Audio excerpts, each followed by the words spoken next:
সুপ্রিয় দর্শক, আসসালামু আলাইকুম। আশা করছি আপনারা সকলে ভালো আছেন। কাছে দূরে, দেশ বা দেশের বাইরে যে যেখান থেকে আমার ভিডিওটি দেখছেন, আপনাদের সকলকে অনেক অনেক শুভেচ্ছা জানিয়ে শুরু করছি আমার আজকের রেসিপি। আপনাদের জন্য আমার আজকের রেসিপিতে থাকছে খুবই মজাদার সর দই। এই দই তৈরি করতে অনেক অনেক সহজ আর খেতেও অনেক মজা হয়। আপনারা কিন্তু খুব সহজভাবে এই দইটা তৈরি করে নিতে পারেন, আর যে কেউ এই দইটা জমাতে পারবে। আমার প্রতিটা টিপস, প্রতিটা স্টেপ ফলো করে যদি আপনি বাসায় ট্রাই করেন, ইনশাআল্লাহ আপনিও খুব সহজভাবে ঠিক আমার এই দইয়ের মতো করেই আপনিও খুব মজাদার এই দই তৈরি করে নিতে পারবেন। তো ফ্রেন্ডস, ভিডিওটি না টেনে পুরোটাই দেখবেন, আর ভিডিও দেখার আগে একটা লাইক দিয়ে ভিডিও কন্টিনিউ করবেন, অনুরোধ রইল। তো আর কথা বাড়াবো না, চলুন মূল রেসিপিতে চলে যাই। এর দই তৈরি করার জন্য আমি চুলায় একটি প্যান বসিয়ে 2 লিটার দুধ দিয়ে দিলাম। এর দই তৈরি করতে দুধের পরিমাণটা একটু বেশি লাগে, তো আমি এখানে 2 লিটার দুধ দিয়েছি। আপনারা চাইলে দুধের পরিমাণটা বাড়িয়ে দিতে পারেন। তো আপনারা খেয়াল করেছেন আমি এখানে ফ্রিজের দুধটা ব্যবহার করেছি। অনেকেই বলেন যে ফ্রিজে রাখা দুধ দিয়ে দই জমে না, তো আজকে আমি আপনাদেরকে সেটা শেয়ার করব যে কিভাবে ফ্রিজে রাখা দুধ দিয়ে দই জমাতে হয়। তো এর আগে আমার চ্যানেলে আমি আরও দইয়ের রেসিপি দিয়েছি। 1 কেজি দুধের 1 কেজি মিষ্টি দই, দইয়ের বীজ ছাড়া মিষ্টি দই, টক দই। তো আল্লাহর রহমতে আমি অনেকজনেরই ভালোবাসা পেয়েছি এই দইয়ের রেসিপিতে। আপনারা চাইলে কিন্তু এই দইয়ের রেসিপিগুলো দেখে নিতে পারেন। ইনশাল্লাহ দইগুলো অনেক ভালো ছিল। এবার দুধটা জাল করার জন্য চুলা হাই ফ্লেমে রেখে দুধটা জাল করে নিচ্ছি। যেহেতু এটা ফ্রিজের দুধ ছিল, আপনারা দেখেছেন যে দুধটা বরফ ছিল, এই জন্য দুধটা জাল দেওয়ার সময় অনবরত নাড়া দিতে হবে, না হলে কিন্তু তলায় লেগে যাবে। আর যদি দুধের তলায় লেগে যায় তাহলে দইটা কিন্তু আপনার কিছুতেই ভালো হবে না। এই দিকটা কিন্তু অবশ্যই খেয়াল রাখতে হবে। চুলা ফ্লেমটা হাইয়ে রেখে দুধটা জাল করে নিয়েছি। যখন দুধটা বলক আসবে তখন অবশ্যই কিন্তু চুলাটা লো মিডিয়ামের মাঝামাঝিতে রাখতে হবে। যেহেতু আমি সর দই তৈরি করব, এই জন্য চুলা ফ্লেমটা কমিয়ে দিতে হবে। চুলা যদি মিডিয়াম হিটে রাখা যায় তাহলে দুধটা বলক আসবে বেশি, এতে করে সরটা উপরে জমবে না। এজন্য চুলাটা অবশ্যই লো মিডিয়ামের মাঝামাঝিতে রাখতে হবে। তো আপনারা দেখুন আমি চুলাটা একদম লো মিডিয়ামের মাঝামাঝিতে রেখেছি, আর সাইড দিয়ে কত সুন্দর সরগুলো জমতে শুরু করেছে। এবার আমি একটা চামচ দিয়ে এই সরগুলো তুলে একটা বাটিতে করে নিয়ে এক সাইডে রেখে দেব। তো এভাবে আমি 2-3 বার সরগুলো তুলে নিয়েছি। তো আজকে আমি দইয়ে কোনো রকমের ক্যারামেল ব্যবহার করব না। ক্যারামেল ছাড়া এর দইয়ের কালারটা আনার জন্য দুধের মধ্যে প্রথমে চিনি দিতে হবে। চিনি সহ দুধটা যদি জাল দেওয়া যায় তাহলে দুধের কালারটা অনেক সুন্দর আসে, ক্যারামেলের প্রয়োজন হয় না। চিনি সহ দুধটা জাল দিলে আস্তে আস্তে খুব সুন্দর একটা কালার আসবে। তো এখানে আমি 1 কাপ চিনি নিয়েছি। চিনিটা লাল ছিল, এই জন্য 1 কাপ দিয়েছি। যদি চিনিটা সাদা হয় তাহলে চিনি পরিমাণটা একটু বাড়িয়ে দিতে হবে। আর দুধটা জাল দিয়ে যেহেতু কমিয়ে নিব, সেক্ষেত্রেও দুধটা অনেকটা মিষ্টি হবে।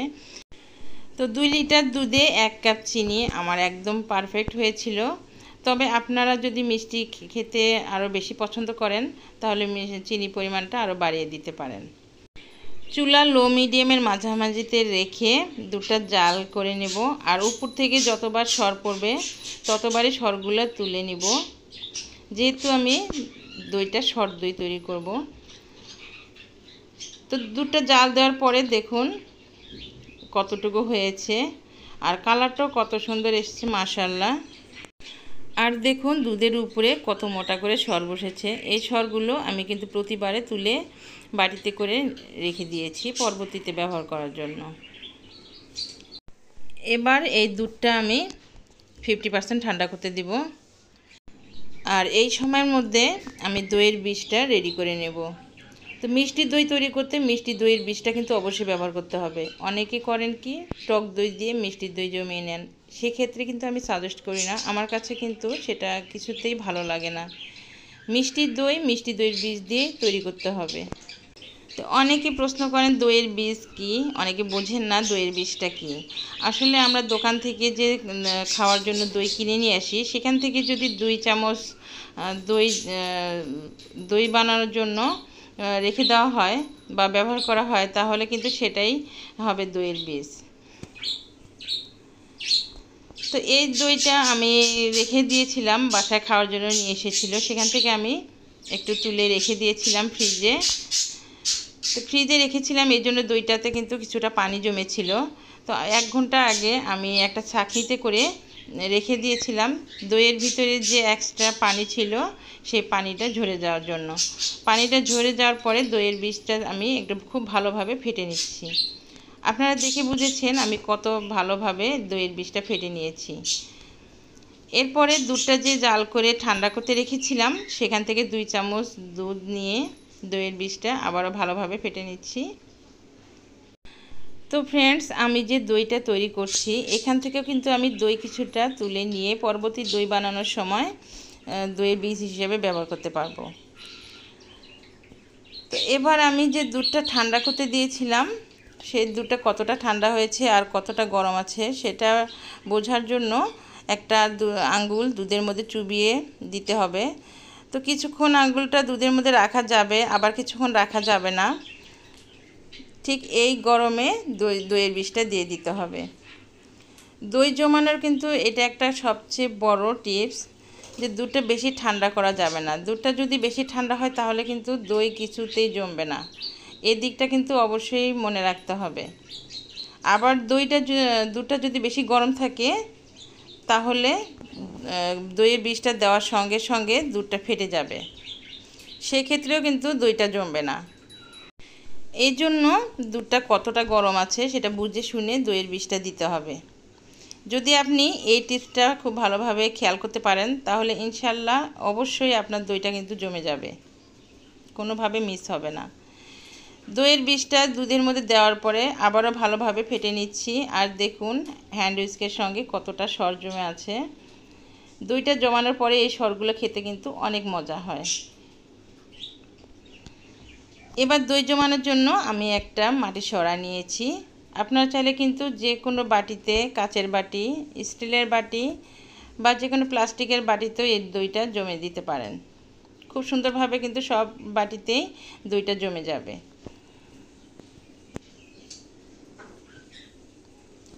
আর দেখুন ফ্রেন্ডস, কতটা সর তুলে নিয়েছি আমি দুটো জাল করতে করতে।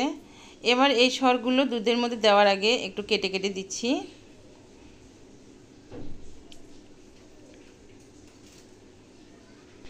সরগুলো দুধের মধ্যে দিয়ে নাড়াচাড়া করে ভালোভাবে মিশিয়ে দিতে হবে, যেন সরগুলো সব জায়গাতে খুব ভালোভাবে মিশে যায়।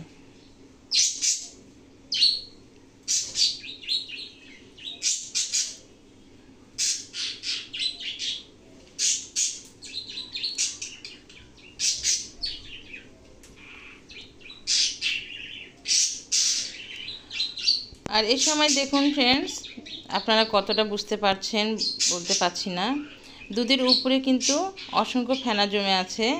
দইটা জমানোর পরে এই ফেনাগুলো দেখতে কিন্তু অনেক সুন্দর হয় আর খেতেও অনেক ভালো হয়। এবার আমি এই দুধের সরাটি একটা নির্দিষ্ট স্থানে রেখে দেব, সেই জায়গাটা যেন গরম হয়। তো আমি রান্নাঘরে রেখে দিচ্ছি। একটা বড় স্টিলের বাটির মধ্যে মাটির সরাটি বসিয়ে দিয়ে একটা ঢাকনা দিয়ে ঢেকে দিচ্ছি। আর ঢাকনাতে যে ছিদ্র আছে সেই ছিদ্রটাও বন্ধ করে দিচ্ছি, যেন ভিতরে বাইরে থেকে কোনো বাতাস প্রবেশ না করতে পারে। এরপরে একটা মোটা তাওয়াল দিয়ে খুব ভালোভাবে মুড়িয়ে দিচ্ছি, যেন বাইরের হাওয়াটা সেখানে যেন কোনোভাবে না পৌঁছায় আর ভিতরটা যেন গরম থাকে। আর এখন তো গরমের সময়, এমনিতে খুব তাড়াতাড়ি এই দইটা জমে যাবে। তো আমি রাত্রে জমতে দিয়েছিলাম, পরদিন সকালে দেখুন আলহামদুলিল্লাহ দইটা খুব সুন্দরভাবে জমে গিয়েছে। আর এই দইটা খেতেও মাশাআল্লাহ অনেক অনেক মজা হয়েছিল আলহামদুলিল্লাহ। দইয়ের সরাটা টাওয়াল থেকে বের করার পর নর্মাল ফ্রিজে 15-20 মিনিট বা আধা ঘন্টা রেখে দিলে কিন্তু দইটা খুব সুন্দরভাবে শক্ত হয়ে থাকে। তো আমি ফ্রিজে রাখিনি, আপনাদের সরাসরি কেটে দেখিয়ে দিচ্ছি। এই জন্য এরকম একটু নরম হয়ে আছে। তো মাশাআল্লাহ দইটা কিন্তু খেতে অনেক অনেক মজা হয়েছিল। আর কালারটা দেখুন কত সুন্দর হয়েছে, আলহামদুলিল্লাহ। আপনারা বাসায় অবশ্যই ট্রাই করবেন। আপনাদের কাছে কেমন হয়েছে তা কমেন্ট করে জানাবেন, বেশি বেশি করে শেয়ার করবেন। আর আপনি যদি আমার চ্যানেলে নতুন হয়ে থাকেন তো প্লিজ আমার চ্যানেলটি সাবস্ক্রাইব করে আমার পাশে থাকবেন। পাশে থাকা বেল আইকনটি অন করে দিবেন পরবর্তী নোটিফিকেশন পাওয়ার জন্য। যখন আমি কোনো ভিডিও আপলোড করব সঙ্গে সঙ্গে কিন্তু আপনি পেয়ে যাবেন। আর যারা সাবস্ক্রাইব করেছেন আপনাদেরকে অসংখ্য অসংখ্য ধন্যবাদ জানাচ্ছি। তো আজকের মতো এখানে বিদায় নিচ্ছি। আপনাদের সকলের সুস্বাস্থ্য কামনা করে আগামী এপিসোড দেখার আমন্ত্রণ জানিয়ে এখানে শেষ করছি। আল্লাহ হাফিজ।